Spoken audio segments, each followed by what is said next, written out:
J'ai bien dit que l'agglo, en 2001, c'était pratiquement un syndicat de communes. Ça gérait quelques compétences, comme le traitement des ordures ménagères, comme le réseau de transport qui était moins développé qu'aujourd'hui, point. Aujourd'hui, c'est un établissement public qui gère un vrai projet de territoire. C'est le moyen, en fait, des communes, des 22 communes de l'agglo, pour travailler vraiment ensemble et pour développer une véritable attractivité, une logique de projet. Ça a complètement transformé. Aujourd'hui, on est passé de 35 personnels à 500 personnels. On a en fait beaucoup récupéré de compétences qui étaient jusqu'alors exercées par les communes. Donc on est passé à une autre dimension. Et je voudrais aujourd'hui, dans un contexte de crise économique et financière très forte, faire en sorte que cet outil qu'est la communauté d'agglomération se transforme et devienne plus efficace. C'est-à-dire qu'on puisse mieux vendre notre territoire, mieux développer son attractivité et donc son économie et ses emplois, et en même temps qu'on puisse le faire un service public de qualité à moindre coût. Donc il n'y a pas de temps à perdre, vous avez 3 ans pour réussir. Et pourquoi 3 ans? Est-ce que les 3 ans... Regardez dans le petit. Non, mon coupera, vous occupez pas, monsieur bien. Pourquoi avoir fixé à 3 ans cette mutation? Est-ce que ces 3 ans c'est arbitraire ou ça correspond à une réalité politique pour vous, à d'autres envies? Pourquoi ces 3 ans? Tout simplement 3 ans parce que si vous faites ça à la va-vite, on va dans le mur. Pourquoi? Parce que j'ai dit qu'il y avait deux contraintes très fortes. Mais ça aurait pu être 4 ans. Ah, ça aurait pu être 4 ans. Ah, ça aurait pu être 4 ans. Mais je pense qu'il faut aller plutôt vite. Le plus vite sera le mieux. Mais simplement, il faut préserver les intérêts des 22 communes, d'une part, et d'autre part, il faut faire en sorte que les personnels de l'agglomération et des communes acceptent ces mutualisations. Et vous n'avez jamais caché, ceci dit, vous m'en avez parlé, qu'en 2017, oui voilà, 3 ans, et qu'en 2017, vous seriez même éventuellement intéressé par par un autre mandat, éventuellement. Mais ce que je dis moi, c'est que j'ai fait déjà, ça fait 13 ans que je m'implique, je crois chacun le reconnaît, très fortement pour cette agglomération. J'estime que lorsque j'aurai réalisé cette transformation pour rendre notre intercommunalité plus efficace encore, ma mission sera terminée.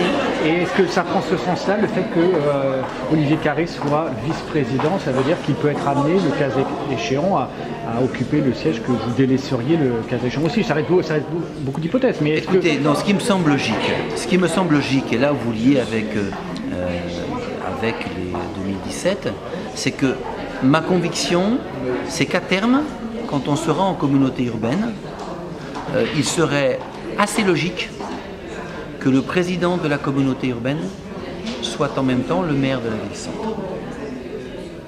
Donc ça, je crois. Et donc, dans ces cas-là, très clairement, je crois que quand le papillon sera éclos, ce ne sera plus la chenille, eh bien, il faut à ce moment-là qu'il y ait une nouvelle donne. J'ai dit qu'on rebattrait les cartes, et il me semble logique que lorsqu'on sera arrivé à cette communauté urbaine, il y ait unité de commandement entre la ville-centre et l'agglomération. Pourquoi? Parce qu'il y aura une telle intégration des compétences que la logique veut que la ville-centre, qui regroupe 42% de la population, soit également aux commandes de la communauté urbaine. Mais simplement, je dis qu'une évolution comme ça, c'est une évolution forte. Ce que je voudrais, c'est clairement, c'est que ce n'est pas uniquement un regroupement des services de la ville-centre et de l'agglomération. Il faut que toutes les communes soient concernées le plus possible. Donc évidemment pour les services fonctionnels, mais également pour d'autres directions opérationnelles, et je pense principalement à l'espace public, où il faut qu'une coordination, on peut sûrement être plus efficace et mieux travailler ensemble, tout en préservant la proximité que souhaitent les maires, et c'est parfaitement normal, et la réactivité qu'ils souhaitent avoir par rapport à leurs besoins de leurs concitoyens. Donc vraiment, ma conviction, c'est qu'il faut arriver là, mais si on ne se donne pas le temps d'une vraie concertation en profondeur pour respecter les communes et les personnels, eh bien on va dans le mur. Vous avez dit également que ça serait un mandat extrêmement difficile, compliqué, avec des dotations de l'État qui sont en chute libre. Est-ce que dans ce contexte très, très contraint, est-ce qu'on peut avoir une ambition économique pour l'agglo? Est-ce que c'est pas une gageure aujourd'hui de dire les 22 communes vont profiter d'un nouveau développement économique? Comment vous voyez ce mandat de ce point de vue-là? Attendez, qui dit développement économique ne dit pas forcément mettre beaucoup plus d'argent public. Ce qu'il faut, c'est qu'on soit plus efficace. Lorsqu'on a fait Loire et Roland Eco, on est plus efficace, mais on ne dépense pas plus. Et ce qu'il faut, c'est vraiment qu'on ait un pouvoir d'impulsion. Très clairement, la mission, vous avez parlé d'Olivier Carré, il a un rôle essentiel pour développer le numérique sur notre agglomération. Là, l'agglomération, les communes peuvent avoir un rôle moteur.